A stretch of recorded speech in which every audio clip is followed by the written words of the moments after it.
নমস্কাৰ। বহু সংখ্যক ছাত্ৰ-ছাত্ৰীয়ে ভাবে যে তেওঁলোকে ক্লাছ 6 যি নৱোদয় এন্ট্ৰেন্স এক্সাম হ'ব, এই এক্সামৰ কাৰণে ফুল্লি প্ৰিপেয়াৰ্ড হৈ আছে। কিন্তু মই 100% গেৰাণ্টি দি ক'ব পাৰোঁ, সেইসকলৰ ভিতৰত মাত্ৰ কেইজন মানুহে আজিৰ এই প্ৰেক্টিচ ছেট ছল্ভ কৰিব পাৰিব। নিজকে আজিৰ প্ৰেক্টিচ ছেটৰ জৰিয়তে টেষ্ট কৰা যে তুমি কিমান ৰেডি হৈ আছা এক্সামৰ কাৰণে, যে তুমি কোনটো স্থানত আছা, কিমান ইম্প্ৰুভ কৰিব লাগিব। তুমি যদি গোটেই কেইটা প্ৰশ্ন ছল্ভ কৰিব পাৰা, তেতিয়া সম্পূৰ্ণৰূপে তুমি পৰীক্ষাৰ কাৰণে ৰেডি হৈ আছা।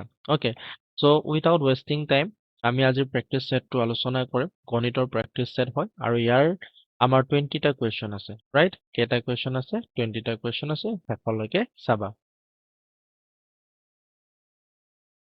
1 নম্বৰ প্ৰশ্নত আছে যে এটা আয়তৰ প্ৰস্থ আৰু ইয়াৰ প্ৰস্থ একচুৱেলি ইয়াৰ দৈৰ্ঘ্যৰ 1/5 অংশ যদি আয়তটোৰ পৰিসীমা 480 মিটাৰ, আয়তটোৰ দৈৰ্ঘ্য কিমান? আয়তটোৰ পৰিসীমা দিয়া আছে আৰু পৰিসীমা উলিয়াবলৈ কাৰণে আমাক যিটো ফৰ্মুলা আছিলে 2 × দিশ যোগ প্ৰস্থ, ৰাইট? ইয়াৰ মানটো দিয়া আছে 480। চ' 2ৰে মই যদি 480টো কাটি দিওঁ, তেতিয়া L + B = 2 × 2 × 4, 2 × 4 × 8, L + B = আমাৰ হৈ যাব 240, ৰাইট? এতিয়া চোৱা, আমাৰ প্ৰস্থ আৰু দিশ নাজানো, কিন্তু দৈৰ্ঘ্যৰ 1/5 অংশ কিমান বুলি কৈছে? প্ৰস্থ বুলি কৈছে। গতিকে দৈৰ্ঘ্যক মই x বুলি ভাবিলে প্ৰস্থক কিমান বুলি ভাবিব লাগিব? x পূৰণ 5, ৰাইট? x পূৰণ 5, তেতিয়া x/5 হ'ব। x/5, চ' 240 হৈ গ'ল। ইয়াৰ পিছত আমি যদি চাওঁ যে মিশ্ৰ ভগ্নাংশ হৈ আছে, 5টো তলতে থাকিব, 5 আৰু xটো পূৰণ হ'লে 5x হ'ব আৰু এইফালে হ'ব x, 240, ৰাইট? 5x আৰু xটো যোগ হ'লে আমাৰ 6x হ'ব আৰু এনেকৈ থাকিলে বজ্ৰপূৰণ কৰিব লাগে, চ' 240 × 5।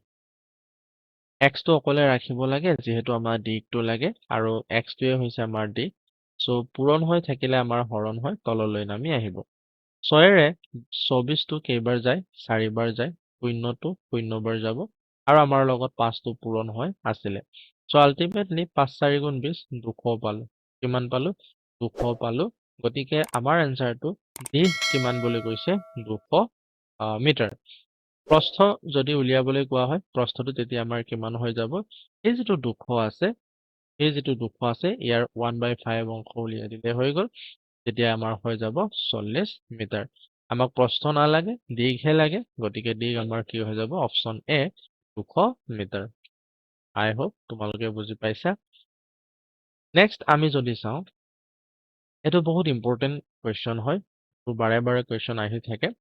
ত' আয়তাকৃতিৰ এচটা ধাতুৰ দিশ 48 চেণ্টিমিটাৰ আৰু প্ৰস্থ 36 চেণ্টিমিটাৰ। ইয়াৰ প্ৰতিটো চুকৰ পৰা 8 চেণ্টিমিটাৰ বাহুৰ বৰ্গ কাটি পেলোৱা হ'ল আৰু বাকীখিনিৰ দ্বাৰা এটা আয়তাকৃতিৰ বাকচ তৈয়াৰ কৰা হ'ল। বাকচটোৰ আয়তন কিমান? ত' আয়তাকৃতিৰ যিটো আমাৰ ধাতুৰ এচটা ধাতু আছে বুলি কৈছে, মই এইটো প্ৰথমতে আঁকি লওঁ। আৰু ইয়াৰ দৈৰ্ঘ্যটো কৈছে 48 চেণ্টিমিটাৰ আৰু প্ৰস্থটো কিমান বুলি কৈছে? 36 চেণ্টিমিটাৰ। আৰু প্ৰতিটো চুকৰ পৰা 8 চেণ্টিমিটাৰ বাহুৰ দৈৰ্ঘ্যৰ বৰ্গ কাটি পেলোৱা হৈছে। ডেট মিনছ এইটো 8 চেণ্টিমিটাৰ, এইটো 8 চেণ্টিমিটাৰ। 4টা চুক আছে, 4টা চুকৰ পৰা আমি কাটি উলিয়াব লাগিব, ৰাইট? এইটো 8, এইফালেও 8। ইয়াতো কাটি পেলাব লাগিব, এইফালেও কাটি পেলাব লাগিব। চ' কাটি পেলোৱাৰ পিছত এই যিবোৰ আমি ৰং কৰিছো, সেইবোৰ কাটি পেলোৱা হ'ল। কাটি পেলোৱাৰ পিছত বাকী এই বগা অংশটো যিমান আছে, এই বগা অংশৰ জৰিয়তে আমি এটা কি বনাব লাগিব? বাকচ বনাব লাগিব। ইয়াৰ ওপৰত উঠিব, এইটো ওপৰত উঠিব, এইটো ওপৰলৈ উঠিব, এইটো ওপৰলৈ উঠিব। কথাটো সেইটো। এতিয়া বাকচটোৰ কি উলিয়াবলৈ কৈছে? আয়তন উলিয়াবলৈ কৈছে। আৰু বাকচটো যিহেতু আয়তাকৃতিৰ বুলি কৈছে, ডেট মিনছ আয়তীয় ঘনক হ'ব। এইটো কি হৈ যাব? আয়তীয় ঘনক। অ'কে, কনচেপ্টটো বুজি লোৱা। অ'কে, চ' আয়তীয় ঘনকৰ আমি আয়তন উলিয়াব লাগে। তাৰ কাৰণে আমাক ফৰ্মুলাটো হ'ল L × B × H, মানে দিশ পূৰণ প্ৰস্থ পূৰণ উচ্চতা হ'ব। এতিয়া বাকচটোৰ দিশ, প্ৰস্থ আৰু উচ্চতা যদি উলিয়াব পাৰো, আয়তন উলিয়াবলৈ একেবাৰে সহজ হ'ব। দিশ কেনেকৈ উলিয়াম? প্ৰথমতে দিশ আছিলে 48, তাৰে এইটো চাইডে 8 আৰু এইটো চাইডে 8 মিটাৰ 8 চেণ্টিমিটাৰ একচুৱেলি কাটি পেলোৱা হ'ল। টোটেল কিমান কাটি পেলোৱা হ'ল? 16 চেণ্টিমিটাৰ কাটি পেলোৱা হ'ল। গতিকে 48 চেণ্টিমিটাৰৰ পৰা 16 মই যদি মাইনাছ কৰোঁ, সেইটো হৈ যাব 32। চ' আমাৰ দিশটো হৈ যাব 32 চেণ্টিমিটাৰ। প্ৰস্থটো কিমান হ'ব? প্ৰস্থ প্ৰথমতে আছিলে 36 চেণ্টিমিটাৰ। এফালে 8 আৰু এফালেও 8 কাটি পেলোৱা হ'ল। ডেট মিনছ 16 চেণ্টিমিটাৰ কাটি পেলোৱা হৈছে। ত' 36ৰ পৰা 16 গ'লে কিমান হৈ যাব? 20 চেণ্টিমিটাৰ হৈ যাব। 20। এতিয়া উচ্চতাটো উলিয়াব লাগে। কিমান কাটি পেলাইছিলা? এইখিনিৰ পৰা এইখিনিলৈ, মানে এইখিনিৰ পৰা এইখিনিলৈ কিমান বুলি কৈছিলে? 8 চেণ্টিমিটাৰ। গতিকে এইখিনিৰ পৰা এইখিনিলৈ কিমান হৈ যাব? 8 চেণ্টিমিটাৰ। আৰু বাকচ যেতিয়া বনাম, এইটো ওপৰলৈ উঠি যাব। ওপৰলৈ যেতিয়া উঠি যাব, ৰাইট, তেতিয়া আমাৰ আকৃতিটো এনেকুৱা ধৰণৰ হৈ যাব, ৰাইট, এইটো ধৰণৰ হৈ যাব। তেতিয়া আমাৰ উচ্চতাটো কিমান হৈ যাব? 8 চেণ্টিমিটাৰ। আৰু ইয়াত আয়তন বুলি ক'লে ঘন চেণ্টিমিটাৰ লিখিলেই হ'ল। গোটেইটো আমি যদি পূৰণ কৰোঁ, 2 2 গুণ 4, 2 3 গুণ 6, 640 ইনটু 8 হৈ যাব। 640 ইনটু 8, ত' মই ইনটু চেঞ্জ কৰি লওঁ। অ'কে, তেতিয়া 8 0 0, 8 4 গুণ 32, 8 6 গুণ 48, এই তিনি কিমান হৈ যাব? 51। চ' 5120 চেণ্টিমিটাৰ কিউব বা ঘন চেণ্টিমিটাৰ। চ' অপশ্যন বিটো আমাৰ শুদ্ধ হ'ব। নেক্সট আমি 43টো যদি চাওঁ, যে এটা পৰীক্ষাত গৌৰৱে নেহাতকৈ 10 নম্বৰ বেছি পায়, ৰোহনে নেহাতকৈ 5 নম্বৰ কম পায়। তিনিওজনৰ মুঠ নম্বৰ 140 হ'লে গৌৰৱে লাভ কৰা নম্বৰ কিমান? নামবোৰ মই যদি লিখো, গৌৰৱ বুলি আছে জি লিখিলো, নেহা বুলি আছে মই এন লিখিলো, তাৰপিছত ৰোহন বুলিও আছে আৰ বুলি লিখিলো। এতিয়া প্ৰথমতে গৌৰৱৰ যিটো নম্বৰ আছে, কাৰ লগত তুলনা কৰিছে? নেহাৰ লগত তুলনা কৰিছে। গতিকে নেহাৰ নম্বৰটো মই ধৰি ল'ম এক্স বুলি। গৌৰৱে নেহাতকৈ কিমান নম্বৰ বেছি পাইছে বুলি কৈছে? 10 নম্বৰ। ডেট মিনছ গৌৰৱে পোৱা নম্বৰটো এক্স প্লাছ কিমান হ'ব? 10 হ'ব। আকৌ কৈছে ৰোহনে নেহাতকৈ 5 নম্বৰ কম পাইছে। গতিকে নেহাৰ নম্বৰৰ পৰা মই যদি 5 মাইনাছ কৰোঁ, তেতিয়া ৰোহনৰ নাম্বাৰটো ওলাই যাব। তিনিওজনে মুঠ নম্বৰ, ডেট মিনছ গোটেইটো মই যদি যোগ কৰোঁ, এইটো কিমান হ'ব বুলি কৈছে? 140। আমাক উলিয়াবলৈ কৈছে গৌৰৱে লাভ কৰা নাম্বাৰ। ডেট মিনছ এক্সটো উলিয়াব নালাগে, এক্স প্লাছ 10টো উলিয়াব লাগিব। ইয়াত যিহেতু এক্স তিনিটা যোগ হৈ আছে, গোটেইকেইটাৰ আগতে প্লাছ চিন আছে, গতিকে এইটো হৈ যাব থ্ৰাইছ এক্স। 10 আৰু 10ৰ আগত প্লাছ চিন আছে, আৰু 5ৰ আগত মাইনাছ চিন আছে, আৰু প্লাছে মাইনাছে মাইনাছ, ডেট মিনছ আমি বিয়োগ কৰিম।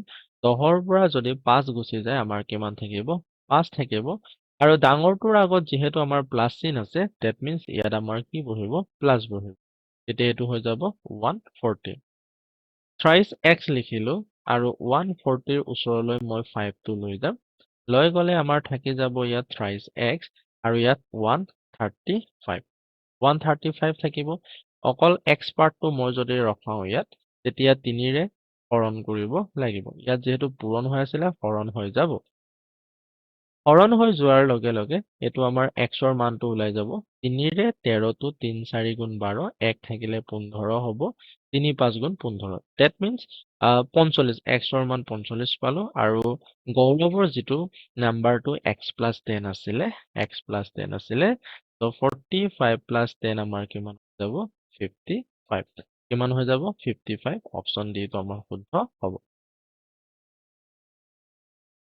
4 অংকৰ বৃহত্তম মানে 9999। 5 অংকৰ ক্ষুদ্ৰতম মানে 1 2 3 4 5, ডেট মিনছ 10,000। পাৰ্থক্য মানে বিয়োগ কৰিব লাগিব, আৰু বিয়োগ কৰিলেতো কিমান পাম? মাত্ৰ 1 পাম। ত' অপশ্যন এটোৱে আমাৰ শুদ্ধ হ'ব। অপশ্যন এ নহয়, অপশ্যন চি। তলৰ কোনটো উক্তি ভুল? চ' চাই ল'ম। দুটা অযুগ্ম সংখ্যাৰ পূৰণফল যুগ্ম। ইয়াৰ টেকনিকটো কেনে ধৰণৰ মই তোমালোকক অকণমান বুজাব বিচাৰিম। চাপ'জ এ নম্বৰ অপশ্যনটো তুমি একো বুজি পোৱা নাই, এইটো ভুল হ'বনে শুদ্ধ হ'ব? তাৰ কাৰণে বাকী কেইটা ষ্টেটমেণ্ট পঢ়ি চাবা, তাত হয়তো তুমি জনা থাকিব পাৰে। সত্য নে ভুল এইটো ক'ব পৰা তোমাৰ জনা কুৱেশ্যন বা ষ্টেটমেণ্ট থাকিব পাৰে। সেইখিনি এলিমিনেট কৰি গ'লে হ'ল। দুটা যুগ্ম সংখ্যাৰ যোগফল যুগ্ম। দুটা যুগ্ম সংখ্যা মই যদি যোগ কৰোঁ, তেতিয়া কি পাওঁ? যুগ্ম সংখ্যা। এইটোতো আমাৰ শুদ্ধ, গতিকে এইটো ভুল নহয়, এইটো শুদ্ধ হয়, হয়নে? এক আটাইতকৈ সৰু স্বাভাৱিক সংখ্যা এইটো আমাৰ শুদ্ধ হয়, ভুল নহয়। দুটা অযুগ্ম সংখ্যাৰ যোগফল যুগ্ম এইটো আমাৰ শুদ্ধ হয়, ভুল নহয়। গতিকে ভুলটো আমাৰ কোনটো হ'ব? অপচন এটো দুটা অযুগ্ম সংখ্যাৰ পূৰণফল যুগ্ম। উদাহৰণ হিচাপে মই যদি ৩ আৰু ৭ অযুগ্ম লওঁ ২১ পালো। চ' পূৰণফলটো জানো যুগ্ম হৈছে? ২১টোতো যুগ্ম নহয়। গতিকে এই উক্তিটো ভুল আছিলে। নেক্সটটো চাবা যে দুটা সংখ্যাৰ যোগফল কিমান আছে তাৰে এটা ১০,০১০ বেছি আনটোতকৈ ডাঙৰ সংখ্যাটো কিমান? এটাক মই যদি x বুলি ধৰো আনটো কিমান হৈ যাব? x প্লাছ ১০,০১০ কাৰণ বেছি বুলি কৈছে নহয় জানো? তো দুয়োটাকে আমি যদি যোগ কৰো কিমান পাব লাগিব? ২,৩৬,৫৬০। এতিয়া x দুটা যিহেতু আমাৰ কি হৈ আছে? যোগ হৈ আছে টুৱাইচ x হ'ব। টুৱাইচ x হ'ব আৰু 2 3 4 5 6 0 ওচৰলৈ ইয়াত যিটো 10,010 আছিলে সেইটোৰ আগত প্লাছ আছিলে গতিকে ইয়াত মাইনাছ হৈ যাব চ' 10 100 ত' 10,000 10টো মই ইয়াত কি কৰিব লাগিব মাইনাছ কৰিব লাগিব মাইনাছ কৰি দিম ইয়াত 5 থাকিব ইয়াতো আমাৰ 5 থাকিব ইয়াত থাকিব 4 ইয়াত থাকিব 2 আৰু ইফালেও থাকিব ৰাইট এবাৰ আকৌ চাওঁ 0 5 5 4 2 2 ওকে তো এতিয়া অকল x মানটো মই যদি ৰখাও তেতিয়া 2,2,4,5,5,0 তললৈ 2 নামি আহিব আৰু লাষ্টত যিহেতু 0 আছে 2ৰে হৰণ যাব 2ৰে 22টো 11 বাৰ যাব 4টো 2 বাৰ যাব 5টো 2 বাৰ যাব 1 থাকিব 15 হ'ব 2 7 গুণ 14 2 5 গুণ 10 that means 1,12,275 1,12,275 অপচন এটো শুদ্ধ হ'ব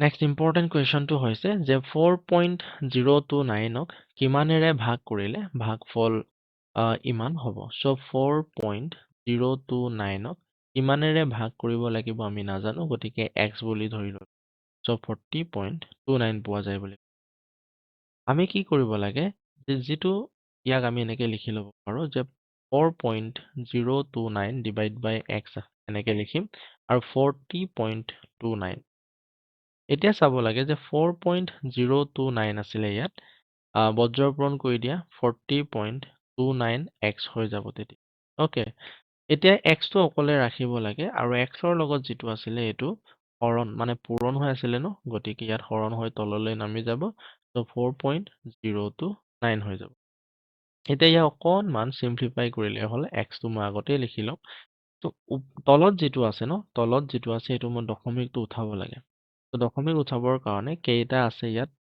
কেইটাৰ আগত দশমিক আছে দুটাৰ আগত গতিকে দুটা আমি শূন্য থকা অৰ্থাৎ 100 পূৰণ কৰিম 100 পূৰণ কৰাৰ লগে লগে এইটো দশমিক উঠি যাব ওপৰতো মই যেতিয়া 100 পূৰণ কৰিম দশমিকটো দুটাৰ পিছলৈ গুচি যাব that means 402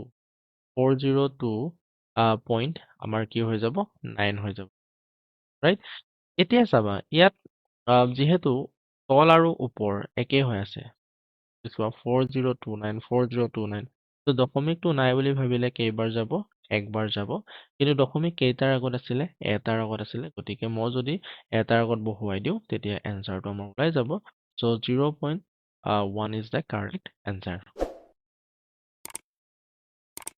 next 48 to চাবা 17 plus 1 by 16 ৰ মান তো 17 17 17 17 আগত আছে গতিকে জাস্ট 1ক 16 ৰে হৰণ কৰিলে হৈ গ'ল তো 16 ৰে হৰণ কৰিবলৈ হলে পইণ্টটো দিলে আমাৰ হৈ যাব 10 এতিয়াও সৰু হৈ আছে গতিকে 0 বাৰ দিম গতিকে 0 বাৰ ষ্টাৰ্ট হোৱা পইণ্টৰ পিছত 0 থকা আমাৰ c আৰু d টো আছে b আৰু a টো নাই এনেকৈ কেনসেল কৰি দিম তাৰ পিছত চাবা ইয়াত 5 বাৰ দিছে ইয়াত কেইবাৰ দিছে 6 বাৰ দিছে সো ইয়াৰ পিছতে গমেই পাই যাম 0 বাৰ দিয়াৰ লগে লগে ইয়াত 0 100 হৈ গ'ল 5 বাৰ দিলে 5 ষোল্ল 80 হ'ব আৰু 6 বাৰ দিলে 6 6 36 96 সো 6 বাৰ দিব লাগিব সো অপচন ডি টো আমাৰ শুদ্ধ হ'ব গোটেইটো হৰণ কৰাৰ প্ৰয়োজন নাই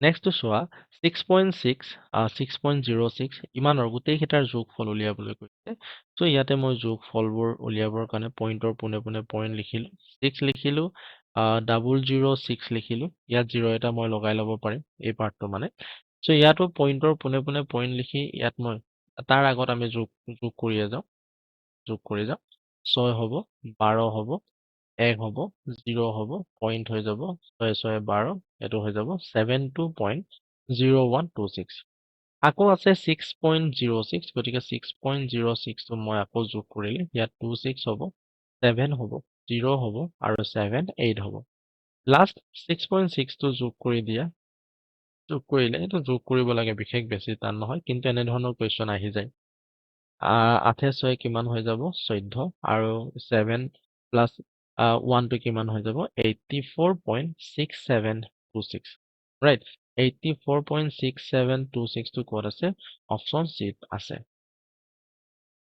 50 নম্বৰ যিটো কুৱেশ্যনটো আছে যে আটাইতকৈ ডাঙৰ সংখ্যাটো নিৰ্ণয় কৰা যাৰ দ্বাৰা 122 আৰু 242 ভাগ কৰিলে ভাগহে ক্ৰমে 2 আৰু 3 পোৱা যায় এই কুৱেশ্যন পেটাৰ্নটো মনত ৰাখিবা এই কুৱেশ্যন পেটাৰ্নটো মনত ৰাখিলে হ'ল যে ইয়াত আটাইতকৈ ডাঙৰ সংখ্যাটো উলিয়াবলৈ কৈছে আৰু দুটা সংখ্যাৰে হৰণ কৰা হৈছে হৰণ কৰাৰ ফলত আমাৰ কি হৈছে ভাগহেকটো আমাৰ ওলাই গৈছে ৰাইট তো ভাগহেক ওলাই গৈছে ভাগহেক কিমান ওলাইছে 2 আৰু 3 ওলাই গৈছে এতিয়া আটাইতকৈ ডাঙৰ উলিয়াবলৈ হলে আমি কি উলিয়াব লাগে গ হা কাৰ গ হা উলিয়াম বুলি ক'লে এই যিটো 122 আছিলে 122ৰ পৰা প্ৰথমতে ইয়াত যিটো ভাগহেক আছিলে এইটো বিয়োগ কৰি লম বিয়োগ কৰিলে কিমান পাই যাম আমি 120 পাই যাম আৰু 243 আছিলে তাৰ পৰাও মই কি বিয়োগ কৰিম 3 বিয়োগ কৰিম তেতিয়া কিমান হৈ গ'ল 240 120 আৰু 240ৰ গ হাও উলিয়াব লাগে প্ৰথম কামটো হ'ল গ হাও কমপ্লিকেটেড যিটো আমাৰ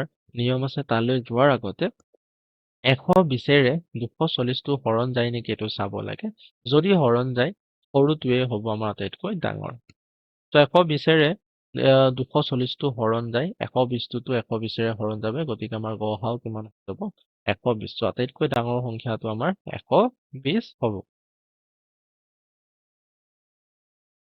ইয়াৰ পিছত চোৱা যে 2200 টকাৰ 4% or 7.5% তো 2200 পূৰণ 4% মানে 4/100 এইটো কৰিলে 0 আৰু 0 কটাকটি গ'ল that means 88 থাকিলে আকৌ ইয়াৰ ৰ চিন আছে ইয়াৰ 7.5% মানে 7.5 divide by 100 আছে ওকে এতিয়া চাবা ইয়াক অকনমান যদি সিম্পলিফাই কৰো 4ৰে 22 বাৰ যাব এটো 25 বাৰ যাব কেইবাৰ যাব 25 বাৰ যাব 25ৰে 75 টো কেইবাৰ যায় এনে 3 বাৰ যায় 3 25 75 3 5 গুণ 15 3 2 গুণ 6 7 দশমিক এটাৰ আগত আছিলে এটাৰ আগত দশমিক দিলে 22 পূৰণ 0.3 হ'ব তো 3 2 গুণ 6 3 2 গুণ 6 দশমিক নাথাকিলে এনেকৈ কৰিলো হেতেন কিন্তু এটাৰ আগত দশমিক আছে সো 6.6 টকা option A is the correct answer 52 টো চোৱা এটো ইম্পৰ্টেন্ট কোৱেশ্চন হয় মোহনে ইমান টকাত এখন টেবুল কিনি যাতায়াতৰ বাবে ইমান টকা খৰচ কৰিলে তেও টেবুলখন ইমান টকাত বিক্ৰী কৰিলে লাভ কিমান হ'ব সো একেবাৰে এটো সিম্পল কোৱেশ্চন কিন্তু এই সিম্পল কোৱেশ্চন 2024 চনতো আহিছে 25 চনতো আহিছে গতিকে এনে ধৰণৰ কোৱেশ্চনই তোমালোক এক্সপেক্ট কৰিব পাৰা ইয়াতকৈ বেছি টানো নাহে ৰাইট সো আমি বহুত কেইটা লাভ আৰু লোকচানৰ কোৱেশ্চনো ডিসকাস কৰাই আছে বেলেগ ভিডিও যদি তোমালোক এতিয়ালৈকে চোৱা নাই সেইবোৰ চাই ল'ব পাৰা তাত ধুনীয়াকৈ আমি আলোচনা কৰিছো ৰাইট এতিয়া টোটাল খৰচটো কিমান হ'ল প্ৰথমতে চালে হ'ল যে 1575 টো কিনিছিলে লগতে 75 টকা খৰচ কৰিছিলে গতিকে আমাৰ হৈ যাব 0 15 5 হৈ যাব এটো হৈ যাব 1650 আৰু 2149 টকাত বিক্ৰী কৰিলে দিস ইজ এটো সেলিং প্ৰাইস আৰু এটো আমাৰ কস্ট প্ৰাইস আৰু সেলিং প্ৰাইসটো যদি আমাৰ ডাঙৰ হয় তেতিয়া আমাৰ লাভ হ'ব লাভ কিমান হ'ল বুলি ক'লে জাস্ট বিয়োগ কৰি দিলে হৈ গ'ল বিয়োগ কৰিলে 9 হ'ব ওকে 9 আছে 14ৰ পৰা 5 গলে 9 হ'ব 10ৰ পৰা 4 গলে 6 গলে 4 সো 499 অপশন বি টো আমাৰ হ'ব so let me cross check again 9 9 পাঁচে 14 10 11 ওকে সো 499 টো আমাৰ শুদ্ধ হ'ব প্ৰথম তিনিটা মৌলিক সংখ্যাৰ যোগফল কিমান এটো একেবাৰে সহজ কিন্তু যেতিয়া মানে কোৱেশ্চনটো বুজি পোৱা যায় তেতিয়াহে সহজ হয় ইয়াত মেইন টাৰ্গেটটো কোড লগাই দিছে যে মৌলিক সংখ্যা সো মৌলিক সংখ্যা যিসকলে ডেফিনেশনটো নাজানা তেওঁলোকৰ কাৰণেটো এটো টানেই হ'ব ঠিক আছে যিসকলে মৌলিক সংখ্যাৰ ডেফিনেশনটো জানা তোমালোকৰ কাৰণে এটো কি হ'ব ইজি হ'ব কিন্তু সেই কথাটো তুমি বুজি পাইছানে নাই পোৱা তাৰ কাৰণেহে ইকুৱেশনটো দিয়া হয় বিশেষ বেছি টান কেলকুলেশ্যনৰ তোমালোকক নিদিয়ে। তো মৌলিক সংখ্যা মানে সেইবোৰ সংখ্যা যিবোৰ উৎপাদক মাত্ৰ দুটা, এক আৰু সংখ্যাটো নিজে। প্ৰথম মৌলিক সংখ্যাবোৰ আমি যদি চাওঁ, 2টো মৌলিক সংখ্যা, 3টো মৌলিক সংখ্যা আৰু কি হ'ব 5টো মৌলিক সংখ্যা। আৰু গোটেইটো যদি আমি যোগ কৰোঁ তেতিয়া কিমান পাইছো? 10 পাইছো। নেক্সট এইটো চোৱা। ইমানৰ ইমান লগতে ইয়াত চোৱা ৰটো আছে। আমি বদমাছ নিয়ম মতে প্ৰথমতে ৰৰ কাম কৰিম, তাৰপিছতহে ডিভিজন, মাল্টিপ্লিকেশ্যন, এডিশ্যন আৰু ছাবট্ৰেকশ্যনৰ কাম কৰিব লাগে। এইটো মই যদি অলপ সজাওঁ, 3 1 গুণ 3, 3 2 5, 5/3 হ'ব। ৰৰ ঠাইত মই পূৰণে লিখিলো। 4 3 গুণ 12, 12 3 কিমান হৈ যাব? 15/4 হৈ যাব। 3ৰে এই 15টো 5 বাৰ গ'ল। আল্টিমেটলি আমাৰ থাকিলে ওপৰত 25 আৰু তলত 4 থাকিলে। 25 / 4। তাৰপিছত হৰণ আছে, আমি হৰণৰ কাম কৰিম। মই লুটিয়াই দিম লগে লগে। হৰণটো মই পূৰণ কৰাৰ লগে লগে এই 4টো ওপৰলৈ গুচি যাব। আৰু আমি এইটো ভাঙি ল'ব লাগে ফাৰ্ষ্ট টাইম। 4 1 গুণ 4, 4 1 5, 5টো তললৈ নামি যাব। তো 4 আৰু 4 কটাকটি গ'ল। 5 আৰু 25টো কটাকটি কৰিলে ইয়াত কিমান থাকিব? আমাৰ 5 থাকিব। তো ইমানলৈকে কাম শেষ। এই মান কিমান হ'ল? 5 হৈ গ'ল। তো এতিয়া আমি পূৰণৰ কাম কৰিব লাগিব। পূৰণৰ কাম কেনেকৈ কৰিব লাগিব বুলি ক'লে, প্ৰথম কথাটো হ'ল ইয়াত যোগ হৈ আছে, নহয় জানো? ইয়াত কিমান হৈ আছে? যোগ হৈ আছে। চ' যোগ হৈ থকাৰ লগে লগে মই কি কৰিম? 99 আৰু 49টো কি কৰিব লাগে? পূৰণ কৰিব লাগে। অ'কে, 9 9 গুণ কিমান হৈ যাব? 81, 8 উকলিব। 9 9 গুণ 81 তোমাৰ হৈ যাব 89। 4 9 গুণ 36, 3 উকলিব। 4 9 গুণ 36, 39 হৈ যাব। 1 5, 9 8 17 18। চ' 4851 ওপৰত 48 লগতে আৰু এটা কথা, এইটো মই কাটি দিছো, ৰাইট? এইটো নহয়। ত' 4851 এই দুটা পূৰণ কৰি হ'ল। এই দুটা কি হ'ল? পূৰণ কৰি হ'ল। এতিয়া চোৱাচোন, এই যিটো 48টো প্লাছ হৈ আছিল, এইটো প্লাছ হৈ যাব। এইটো প্লাছ হৈ গ'লে 9 হৈ যাব। 5 4 9 হ'ব। আৰু এইটো হৈ যাব 4849 আৰু তলত আছিলে 49 × 245। এতিয়া চোৱাচোন, 49ৰে 245টো 5 বাৰ যায়। 5 9 গুণ 45, 5 4 গুণ 20, 4 24। আল্টিমেটলি আমাৰ থাকিলে 5 + 4899 × 5। এতিয়া যোগৰ কাম কৰিব নালাগে, পূৰণৰ কাম কৰিব লাগে। 5 9 গুণ 45, 4 উকলিব।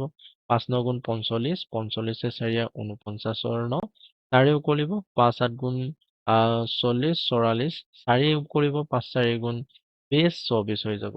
ত' 5টো যোগ কৰিলে আমাৰ হৈ যাব, ইয়াত চোৱা, ইয়াত জাষ্ট 5টো যোগ কৰি দিম এতিয়া। 10 9 10, 5 24500, 24500 আমাৰ অপশ্যন ডি হ'ব। বুজাইছো কাৰণ অলপ দীঘল হ'ব পাৰে। তলৰ চিত্ৰত দ্বন্দ্ব চিত্ৰত 20 গৰাকী ছাত্ৰ ছাত্ৰীৰ অনুপস্থিতিৰ তথ্য দিয়া হৈছে। এয়া ছাত্ৰ ছাত্ৰীৰ সংখ্যা ওপৰৰ ফালে আছে আৰু দিন 1 2 3 4 5 কে আছে। চ' দ্বন্দ্ব চিত্ৰটো উইদাউট স্কেল অঁকা হ'ল, গতিকে অলপ বেকা-বেকি হ'ব পাৰে, একো নাই। শেষৰ 3টা দিনত কিমান গৰাকী ছাত্ৰ ছাত্ৰী অনুপস্থিত আছিল? শেষৰ 3টা দিনত 3 6 9 9 2 কিমান হ'ব? 11 হ'ব। Option C. ভাবিব পাৰা যে ইমান ইজি কুৱেশ্যন অলৰেডি দিছে, একো নাই, এনেকৈ ইজি কুৱেশ্যনে দি দিব মেইন পৰীক্ষাটো। তলৰ কোনটো স্থলকোণী নহয়? চ' স্থলকোণীৰ যিটো আমাৰ ডেফিনেশ্যনটো আছিলে, এইটো হৈ যাব লাগিব 90 ডিগ্ৰীতকৈ ডাঙৰ আৰু 180 ডিগ্ৰীতকৈ কি হ'ব লাগিব? সৰু হ'ব লাগিব। ত' 90 ডিগ্ৰীতকৈ ডাঙৰ আৰু 180 ডিগ্ৰীতকৈ সৰু আমাৰ কোনটো আছে? স্থলকোণী নহয় বুলি কৈছে। চ' 187 টো 180 ডিগ্ৰীতকৈ ডাঙৰ আছে, গতিকে অপশ্যন চিটো আমাৰ শুদ্ধ হ'ব। ত' ভালকে পঢ়িবা, নপঢ়িলে খেলি-মেলি লাগি যাব। প্ৰথম 9টা মৌলিক সংখ্যাৰ গড় কিমান? চ' প্ৰথম 9টা মৌলিক সংখ্যা আমি যদি লিখো 2, গড় যিটো উলিয়াব কৈছে, গতিকে যোগ কৰি যাম। 3, তাৰপিছত 5, তাৰপিছত 7 হ'ব, ৰাইট? 7ৰ পিছত 9টো মৌলিক সংখ্যা নহয়, 11টো হ'ব।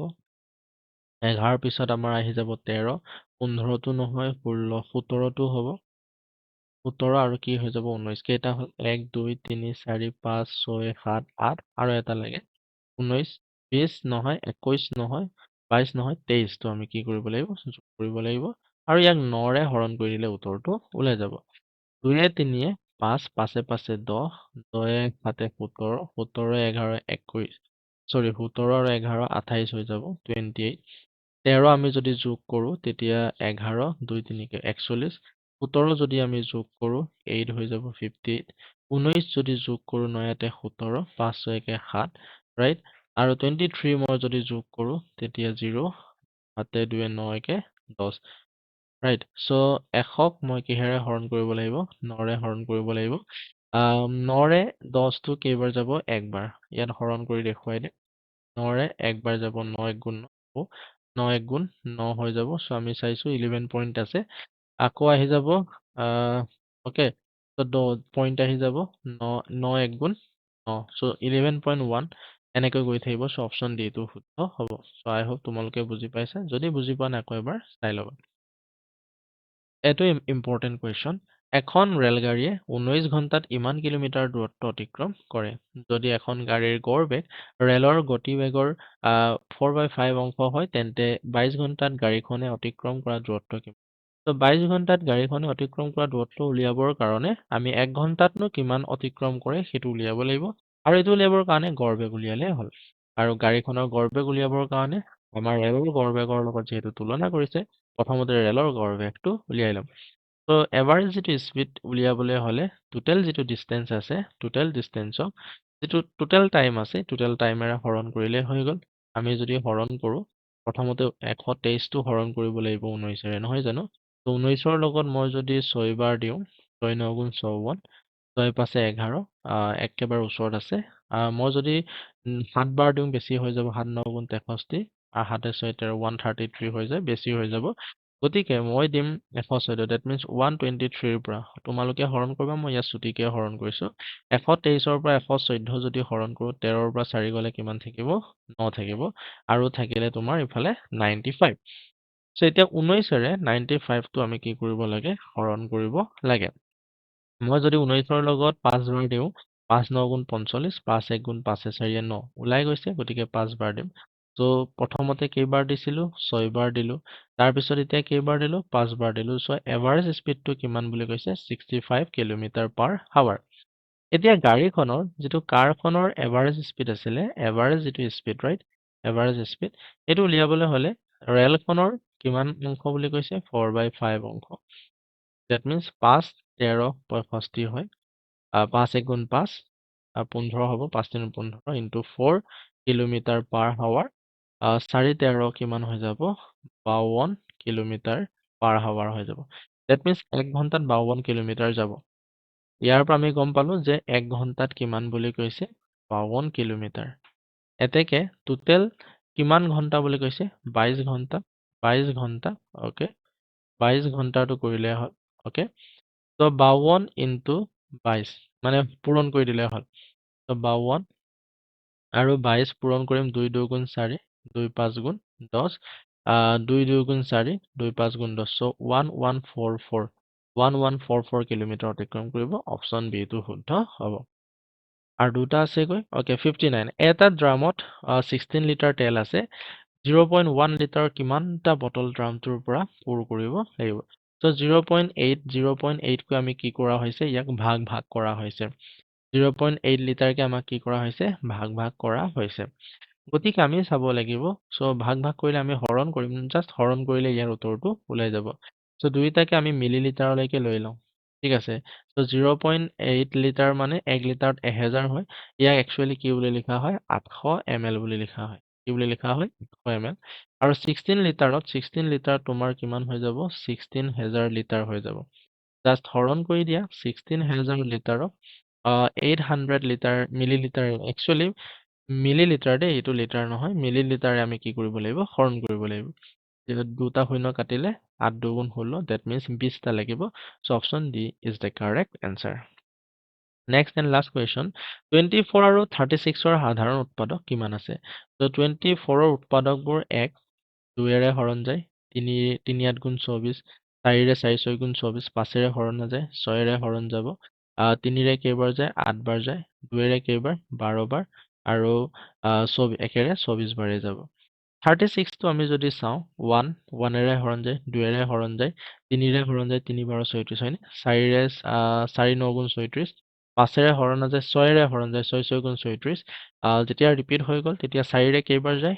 9 বাৰ যায় 3 ৰে কেইবাৰ যাব 12 বাৰ যাব 2 এৰে 18 বাৰ যাব 1 এৰে 36 বাৰ যাব এতিয়া সাধাৰণ উৎপাদক মানে এইটো সাধাৰণ উৎপাদক এটা হ'ল হয়নে দুটা তিনটা চাৰিটা পাঁচটা আৰু আমাৰ 6টা আছে টোটেল কেইটা আছে 6টা সো আমাৰ অপচন বি টোৱে শুদ্ধ হ'ব ওকে আজিলৈ ইমানে আছিলে আই হোপ তোমালোকে কৰিব পাৰিছা ইয়াত টোটেল 20টা কুৱেশ্যন আছিলে আৰু 20টা কুৱেশ্যনে তোমালোকে শুদ্ধ কৰিব পাৰিছা বুলি মই আশা কৰিছো যদি কৰিব পাৰিছা তেতিয়া সম্পূৰ্ণৰূপে তোমালোকে ৰেডি হৈ আছা আৰু যদিও কৰিব পৰা নাই মনটো ভাঙি পেলোৱাৰ প্ৰয়োজন নাই ভিডিঅ' দি থোৱা আছে ভিডিঅ'বোৰ চাবা ভালকৈ আহি যাব ৰাইট থেংক ইউ